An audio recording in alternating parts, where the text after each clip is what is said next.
Welcome to the Integrate This EdTech podcast.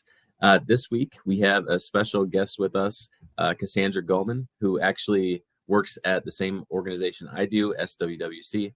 And at SWWC, Cassandra works in the special education department as the staff development and low incidence administrator. So welcome, Cassandra. Thanks for joining us.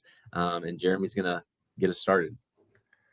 Yeah, thank you for joining us. We're excited to be able to bring stuff to our viewers about special education because I think it kind of takes a unique position within education technology for sure. But let's start a little bit about you. What can you tell us about your journey into special education? How did you get into the field and, to the position that you're in? Thank you guys for having me. Yeah, I've been with the Southwest Essential Service Co-op for this going into my 10th year.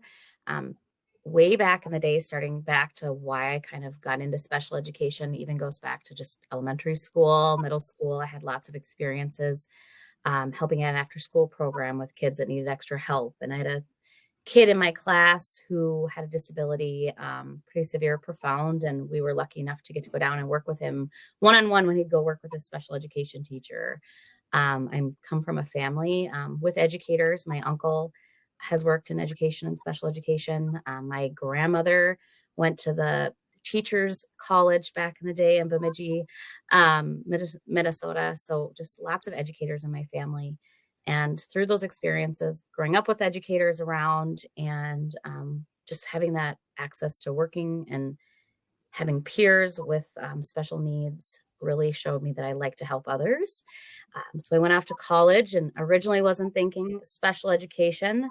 I wanted to be a music teacher to start. And then I ended up becoming a live-in nanny for a family with 7 children with special needs.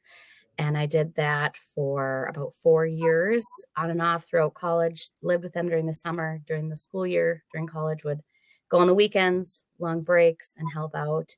And after a year of doing that, I switched majors to going to special education. So just all of that really led me towards finding my purpose. And I knew I wanted to be an educator and I wanted to work with students. But through those experiences with those children and the different things, even from a young age, really helped shape my direction towards special education. Great. So with where you're currently at now, for those who might be watching and aren't familiar, maybe with special ed, but the positions that you currently hold, what is it that you kind of assist with or help the organization with on a day-to-day basis in terms of your roles?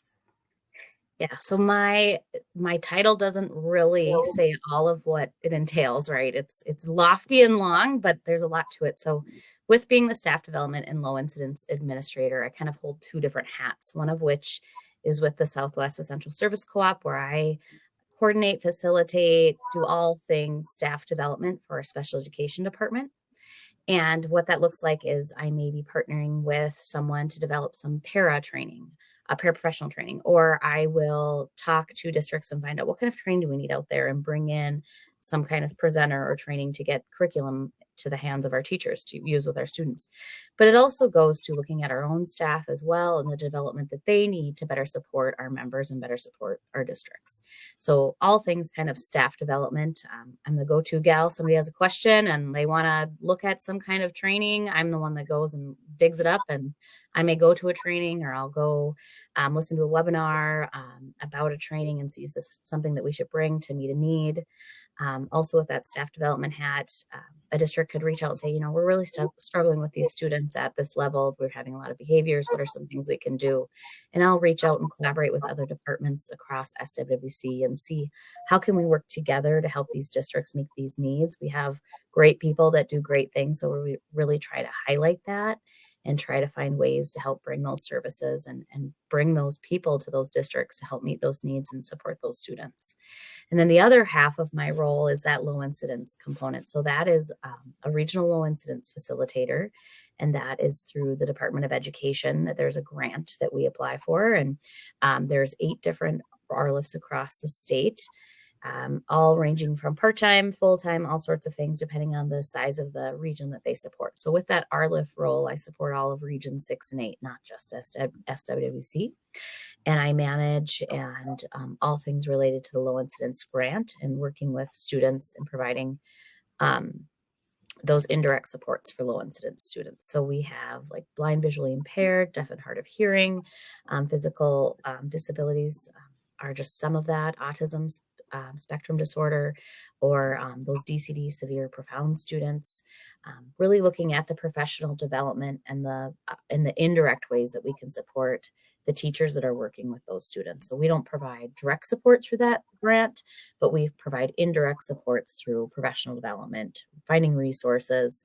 We have different community of practices throughout our region that teachers can access to get information. So say there's someone out in a small district in that corner right by Iowa and South Dakota, and they're like, hey, I have one kid right now who would really benefit from an AAC device, which is that assistive or augmentative communication device. Like, what do I do? How do I get access to that?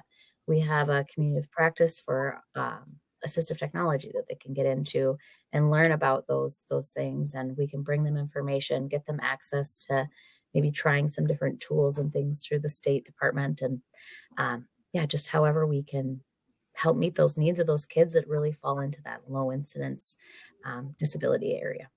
Every day is different, so no day looks the same. Today is a great example. Here I am doing an interview on your podcast, where tomorrow I'll be in meetings back to back, and then another day I'll be driving around to districts and going and working and supporting some of the staff that I supervise, or I'll be having a meeting with the department, Minnesota Department of Education, with my fellow RLIFs. It just looks different every day, which is one of my favorite parts about my role. Is just it's always changing, and I like change, and I like things that are different and looking at ways to solve problems. Those are kind of my favorite things about my job. So I think that sounds a lot like what David and I do on a day-to-day basis. It's never the same thing.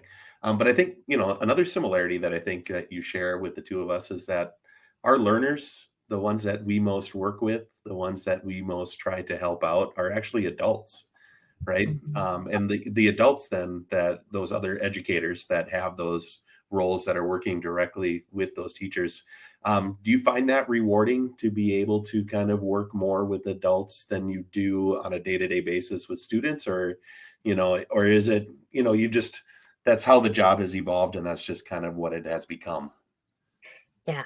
So I'm glad you asked that, because I started out as a special education teacher. I did that. I actually graduated college and went up to Alaska, and I was a special education teacher in a remote village up in the Northwest Arctic. And I thoroughly enjoyed every day delving in with those students, and being with my students, and felt like I was making a great impact. And when I moved back to Minnesota, I had the opportunity to move into more of an advisory kind of coordinator role.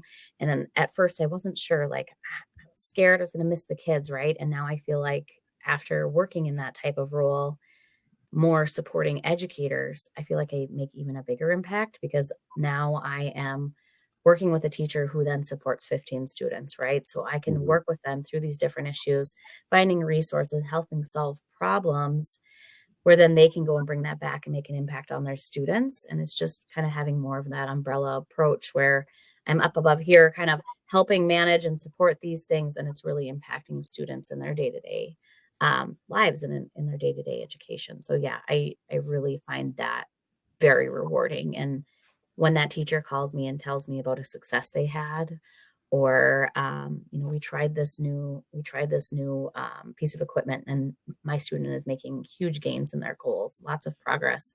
Those are the things that feel good and that are rewarding about my job, which I thought I was going to miss not working with students directly. But I will say that's some of my favorite parts of what I do. So let's shift a little bit. And if you were to kind of step back and look at special education as a whole, so not necessarily just in your roles that you described, but like looking at special education in any way, what do you see as the biggest challenges, maybe for those who teach in the special education field, or for students as well? What are some of the biggest challenges that they face? So the ones that I see and I can kind of pinpoint as biggest challenges from that overhead kind of perspective, I think people are feeling in other areas as well, not just special education. But the first one is just staffing shortages. It's huge. It makes a big impact on students when we don't have the educators there and the people with, experience and training working with our students. We have a lot of great hearted people that come in and work, and we spend a lot of time and effort training them in those things that maybe don't directly impact students, right? We need to make sure we're meeting compliance with paperwork. That's a big thing in special education. Um, and just that staffing shortage, high caseloads, it's causing a lot of burnout, and just less time for students with a qualified educator. That's a big one. And just relating to that, special education is expensive. So this lack of funding is a big component as well that we're working on trying to manage and balance and navigate as well. I know our districts really feel it when it comes time to looking at needing more intensive services for students, or maybe they need to go to a more intensive placement. Those things are they're expensive. So really helping navigate those. And I guess one other big one would be that compliance. And I already kind of mentioned that a little bit. Just in special education, everything is driven based off of documentation. We have to have documents that show why we're doing and what we're doing and how we're doing it. And that really is that IEP, that individualized education plan. And it takes time to learn how to write those and how to write them in a way that truly reflect what we're doing, but also to meet the letter of the law, which is important that we're meeting those legal requirements. And it takes a lot of time and training for those educators on that, which can then cause burnout as well. So it impacts that staffing component. So trying to really find a balance and navigating those things. We have really passionate people out there on trying to tackle these challenges. We have great advocates and people going to legislators to talk about this. Actually, that's one thing that I'm not at today, is I have a great group of special education administrators that are at the Capitol today in Minnesota, going and talking to everyone there and about what we're passionate about and what we need help with in the world of special education. So this is a great day to kind of talk about those challenges, because we're working on it. We're trying. We have great people, but just trying to make some movement on that. So Cassandra, I'm going to kind of make this question a little bit more personal to some upcoming needs that I have too.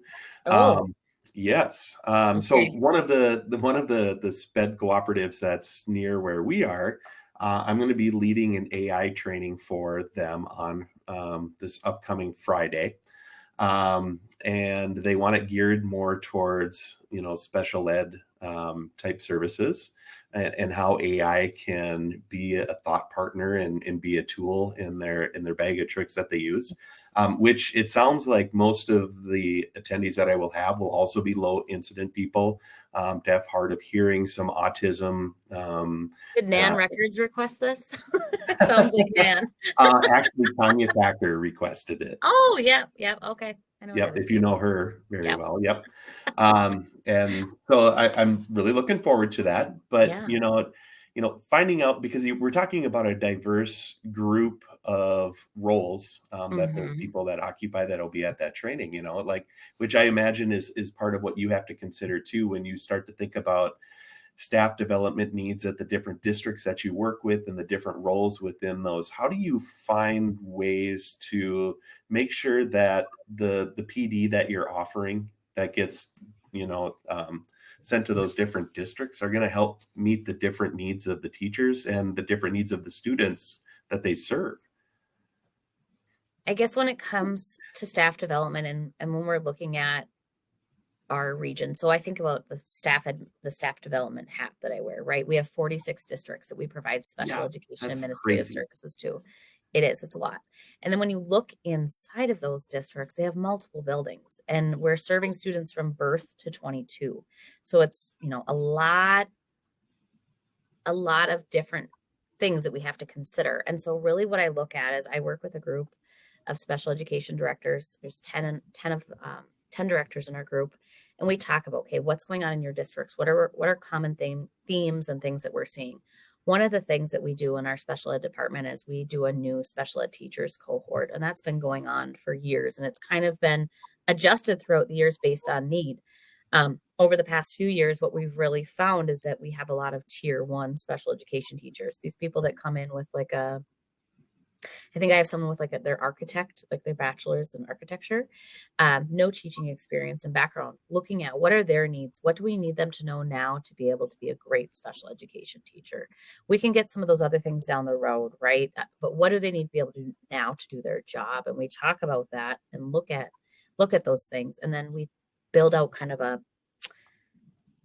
I don't know, like an outline essentially of like what are the things that they need throughout the year. When's a good time to talk about behavior plans? Like behaviors tend to wrap up afterward or start to amp up after we're kind of done with that, what we call the honeymoon period, the beginning of the school year.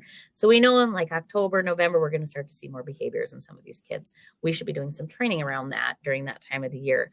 Okay, now how are we going to get that training to 46 districts? And so we look at, having an in-person training, sure, kind of in a centralized location within our service co-op, but then also we offer things through on-demand professional development. We have virtual training and like synchronous like training sessions. We develop a lot of guiding documents, and we have a whole website that we've developed called the Resources for Informed Special Education Teachers, where we break down especially those due process, like paperwork compliance components, where Joe, first year teacher, goes and sits down and he needs to write an IEP. He can go on there, click on the IEP tab, and start to figure out like page by page what he needs to be able to do by providing examples and compliant things that he can be using to help support him through that process. So really, we try to do it in lots of different ways. So it's not just an all come and sit one day, get some information type of thing. Kind of personalizing it based on the We needs really of the personalize individual it. group. Yeah. Yeah, and we also have what are called due process specialists that support those districts, and they're kind of our boots, not kind of, they're our boots on the ground, people that are out in the districts. They're showing up in the district, sitting down, and the principal saying, yeah, Miss Johnson really needs help today figuring out some stuff for her IEP meeting that's coming up after school, or this student in this classroom, we're having some issues with figuring out what we need to do for curriculum to help support them in learning their everyday activities like daily living skills. So they really have those one-on-one conversations and provide that like in-person type of coaching. So they can say, okay, did you attend this training that we had? You didn't? Here's the materials. So let's go through some of this and work together. So really just having different levels of training has really been beneficial and help supporting. And try not to forget, like, yes, we have those 20-year experience special ed teachers still out there, and talking to them and finding out what do they need and what do they want for professional development. So we try to tackle it in multiple ways. Resources, like I said, guiding documents, our website, on-demand trainings, virtual sessions, in-person trainings, kind of different cohort model trainings, just whatever we can do to try and get as much information and support to them as we can. And then having those due process specialists in the districts to really provide those supports as well to help answer those questions after we've had all of that training and access to those things. Just seems like it's a lot of different balls to be juggling in the air at one time. So it is. Congrats on your massive organizational skills that you must have. Thank you. Yeah. Yeah. It definitely, you have to look at everything as a task. And I think being a special education teacher first helped me kind of build those skills, because I was able to look at something in what we call task analyze. Okay, what do I need to do first? What comes next to get to my end goal? And we do that a lot with our student schools when we're working on things and helping them learn, even I think of like daily skills, how to wash dishes. Like you and I, we sit at home and we wash our dishes and we kind of know in our brain like what we're doing, right? But we really break things down to teach them, like, first, what do we do? Well, we need to identify that we have dirty dishes, right? Let's look at those, have these here ready. Let's fill our sink, get some water going, soap, like breaking everything down into steps. And that's really helped as well when we look at professional development and we look at staff training. Okay, what is our end goal? What do we need them to know how to do? And then what are the steps we need them to take to get there? And how long should it take us to get there too, right? Mhm. And what supports then do we need to provide throughout that? Do we need visuals like we would maybe provide for a student learning to wash dishes? Like what kind of things do we need to help support their professional development? And so we really try to break things down like that, and that really helps keep things a little more organized too. And then how you kind of weave it all together along the way. But it's easy for me to see at least how, you talked about some of the challenges that you faced, and you could see where if you're getting that individualized on certain things that students might need, that yeah, you're going to run into issues of staffing and timing and funding, and that's all becomes all these serious concerns that you have to deal with along with that. Oh, Mhm. yeah. Yeah. I mean, it all comes down to individualized education plan. That I is Hmm. especially important in IEP. And no IEP will ever look the same as someone else's. Um, Even if they have the same disability and they could have the same somehow scores on all of these things, it's still going to look different because of their learning style and how they need to access things and the setting that they're in and really just their end goals. Our goal for all students in special education is that they can graduate and then be a contributing member to society, right? Get out there and do and be their best and do their best that they can be. So, So on that note, then, since we've learned a little bit about some of the things that you do and are involved in, is there a success story that something specific that you could share from all your experiences that highlights the importance of special education services? so when I appreciate you giving me this question prior to think about because when I had to really think back on specific students just because there's always little wins in special ed, and I really tried in special education, I'd really try to help teachers and administrators like focus on those little wins. It doesn't have to be something that everybody sees and that happens every day, or it's this big, huge, grandiose thing that happened. It's that day that your student walks in and hangs up their coat without you having to prompt them. It's that day that your student sits down and says, I'm happy to be here today. It's those are those little wins that we really find in special education that are meaningful. We have increased our correct words per minute by 2 words. I mean, that might not seem like a lot to everybody else, but those 2 words were well fought for and won, and we're excited to have that progress. But when I thought about just things that highlight the importance of special education and just kind of those success stories, I had a student when I was a special education teacher, and that I am very honored to still be friends with his parents. 13 years after I worked with him, but just seeing his progression that he's made throughout life. When I first met him, he had no confidence. He was not in he was in the special education classroom a lot, getting a lot of one-on-one supports, working through a lot of academic concerns. And he really lacked confidence and he didn't think he could go be in class with the rest of the kids. The teacher that previously worked with him prior to me did a lot of one-on-one instruction with him, and he made a lot of academic gains in that. He just wasn't quite to that point yet where he felt like he could go back into the classroom. So that's one of the goals that I had for him. And it took a lot of convincing and building trust and relationship with parents to understand that he really needed to be back in the classroom with everyone else. And we worked on that and he made huge strides. And by the time he was in that middle school, high school transition age, he wasn't getting special education services any longer. And now he's 21 years old and he has gone through college and he is doing wonderful, great things and things in science and things that he, never thought he'd be able to do because he really struggled to read. And I think it's important to show that maybe not every student will have that type of success, but there are those success stories out there. Special education services are important.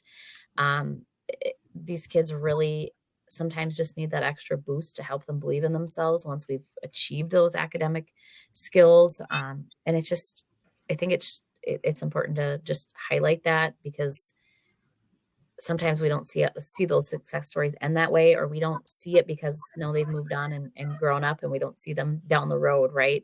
But it's just one of the things that special education really can do is not only, help them meet all their goals, but just build them confidence and showing how the right supports for these kids can really help them flourish and find their path in life, which is really exciting. So do you think there's a role for technology, or obviously I think that there is, when it comes to helping students on their path towards those goals that they're trying to meet? How do you see that kind of playing out with that role of technology in special ed, or even if you want to talk about more low incident disabilities too, that would be any direction you want to go with that. So when you talk about just technology and special education, when you look at an IEP, there is a box on that IEP that says, was assistive technology considered? And to me, that question oftentimes gets answered too quickly. And there's lots of things that we can look at, or things that we're already using and doing in their everyday life, that are really enhancing their learning experiences. We're just not documenting them, right?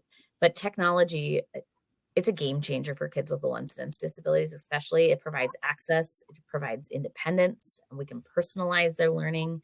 We think of those speech to text software, or those augmentative, like alternative communication devices. There's adaptive tools.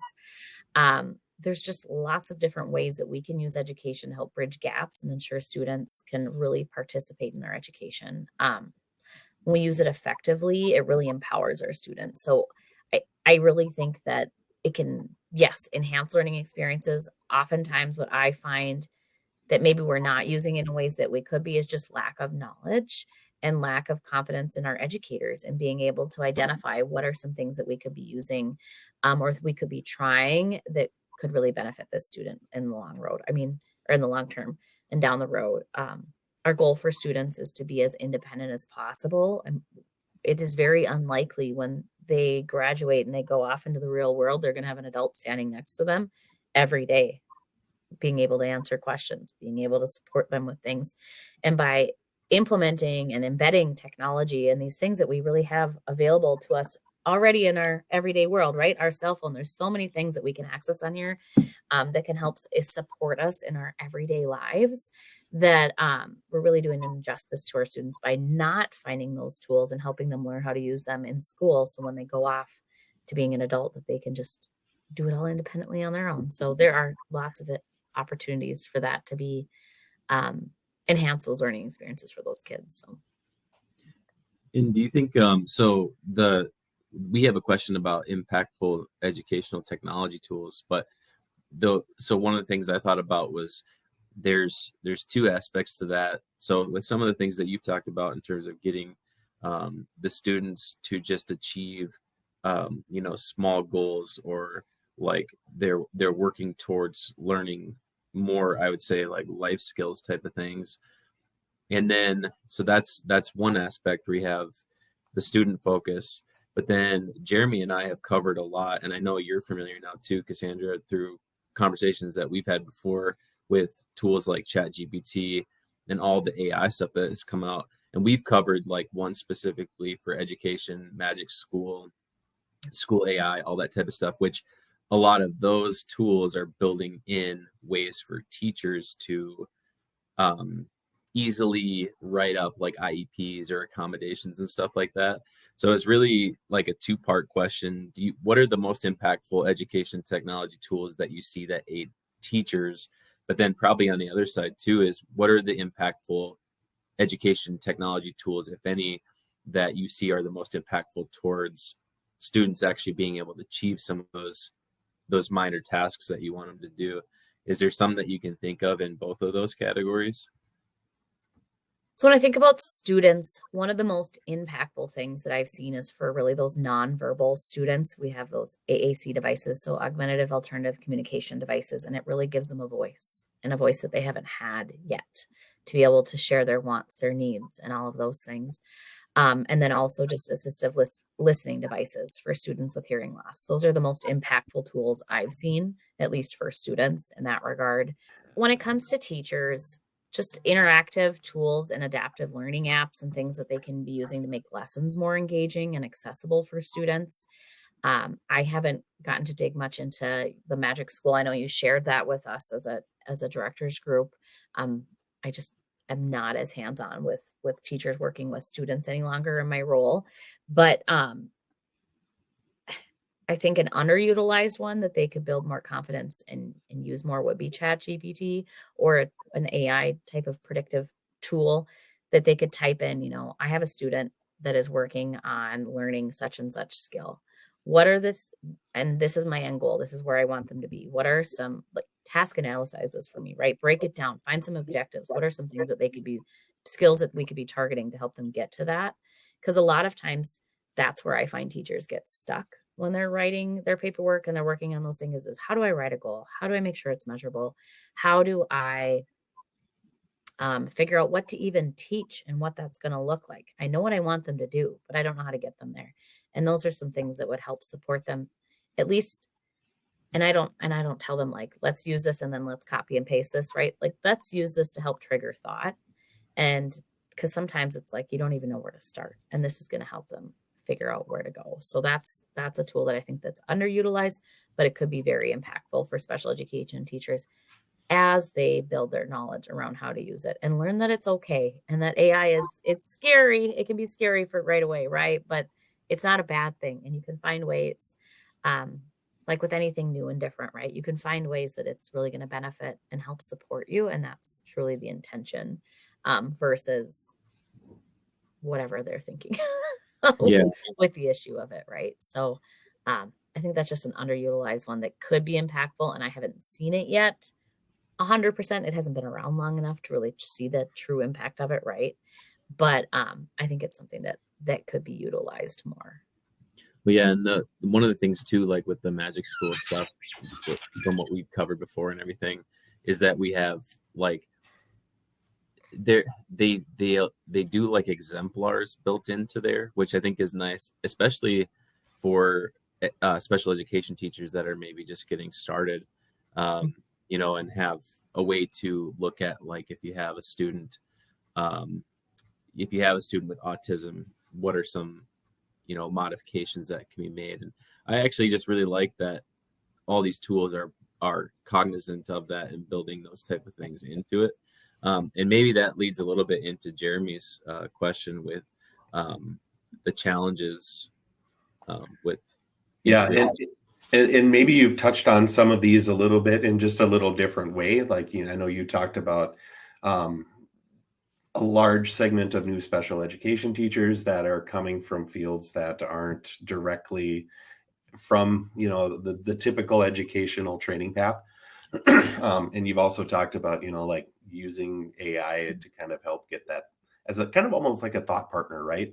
To help think about that. So and maybe you've touched on some of these challenges that you see in integrating technology, but, you know, if you had any different ideas there too, you know, like what are there other challenges that we experience as special education teachers and people that work with special ed students? I think the main challenge that I think of is probably not just special education, but just ensuring teachers are adequately trained to use the tools, and that they can utilize. So then they're confident to utilize them. I don't think it's just in special education, but probably in all of education. Time to train, you know, that's a challenge that I think that we need to look at it. And to me, this isn't something that setting aside time to train on this, it's not going to be beneficial down the road, or it's like an initiative that's going to fade out down the road. This is something that's going to be around for a long time, and it's only going to evolve and change in a way that it's going to be more accessible, and it's going to, you know, provide better and better supports.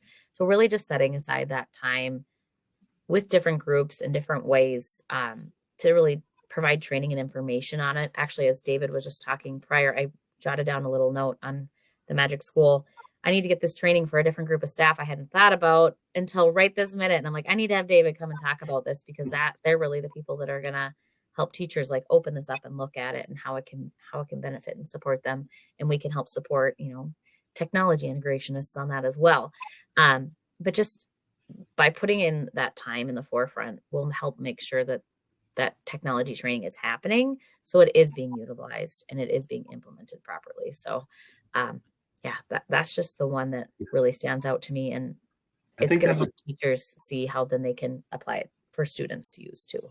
Right. I think that's a great point that you're making, that, you know, it's, you know, why you might get some training on a tool because you have a certain special ed student or group that you're thinking of, right? But these could be things that are going to benefit all of your students if you're that regular ed teacher. Like, you know, you don't know the personal learning needs and styles of every individual student that you have. You try to learn them as best you can, but by, you know, making sure that students learn how to use the tools that are available to all students is definitely going to help everybody. And we hear it a lot in special education, that a special education student is a is a general ed student first, right? Like Yes. they are always a general ed student. So it's not just the special education teacher that really needs to work on making sure that their learning styles are adapted to, or that we are, differentiating our instruction. It's a great way to look at how to meet all different styles of learners, Mhm. um, and just to help support teachers be better teachers and help students succeed is really just the goal of it all. Yeah, and one of the things that I think about too is just from the gen ed perspective is that it does help some of the gen ed teachers that aren't constantly working in the special ed arena, to be able to, if you're able to utilize some things like AI, I think it helps assist them in making modifications, and like just at a real basic level. I know this isn't like a huge modification, but one thing that always I remember was like, taking away, if you have a student that needed multiple choice questions for a quiz or something, and you gave them 2 choices instead of 4 or something like that. One of the things that's really nice is utilizing AI to be able to do that in an efficient manner. So if you've already got like a test, you can make a modification quickly for a student, and then it meets what they need. But I remember like having to go and like erase in my Word document and make a copy and then erase like each thing. So those are things that I think are helpful for gen ed teachers too, to be able to save some time and still meet the requirements that the student needs. And what a great opportunity for the general ed and special ed teacher to collaborate and work on that and talk about that together. Mhm. And a great tool for them to say, okay, let's look at this assessment. Here's the accommodations in the IEP that we need to reduce multiple choice options. Let's go through, let's put the quiz in AI and see what it comes up with, right? Like let's put it in Chat GPT, throw it in there and see what it recommends. Now look at this together. Does this look like it's gonna meet the needs? Great. And now we have that created and we've worked and collaborated together to talk about it, and we can see, how that impacts the student and their success in the general ed setting, which is really where we want them. It's the least restrictive. They're going to have more access to their non-disabled peers, and that's really where they should be. And finding ways to make that happen is exciting. So, Cassandra, what advice would you give to, let's think about like education technology developers, right? To make their tools more accessible to more groups of students? Because I think there's oftentimes rush to get your product to the market rather than like considering the needs of all learners. What advice would you offer to those types of software developers? I guess to me, just really making sure they're customizable for accessibility. Text to speech, speech to text, adjustable interfaces, just all those types of features that can really benefit and be adapted for all different ability levels. And do that in the forefront. Do that right away. So it's not something that down the road we're having to ask for access or asking for it to be updated, right? It just really helps make the tools effective for all disabilities, and user friendly. So it's just something you can open, click, and it makes sense for teachers and parents. We want parents to be able to use these tools and help their children implement them as well. So it should be really something, just keep it simple and accessible. Those should be the two main things when we're looking at developing tools. So like a version of KISS, but KISSA.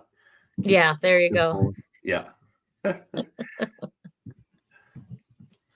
All right. So as we wrap up here and get into our final question, the last one we have for you is what from looking forward, what do you see the future of special education evolving into, particularly with some of the things we've talked about, with AI and things like that? Are there some changes or things that you've come across already that you see that there will be a shift in the way things operate, or do you have any insights on like what does the next 5 years look like in special education? Oh boy. So the next 5 years in special education. I don't know if I'm ready to tackle that thought. Next five But months in special yeah, education. but in the regards of just Wait, let me ask AI what it says. Will be. yeah, right. Uh just in regards to just technology and special education, I think of how far we've come in just the advancements in technology all around and how it's been supporting and benefiting students. And I just think we'll start to see and continue to see just more personalized learning experiences, more ways to adapt to individual student need and to really support them, not only as students, but as adults and in their everyday life. And it's exciting, not only with, say, how far we've come with like speech generating devices. They used to be these huge, I mean, we never had them, right? And they became these huge clunky things, these big, huge pieces of equipment. Now we have our cell phone that can help do these things. But just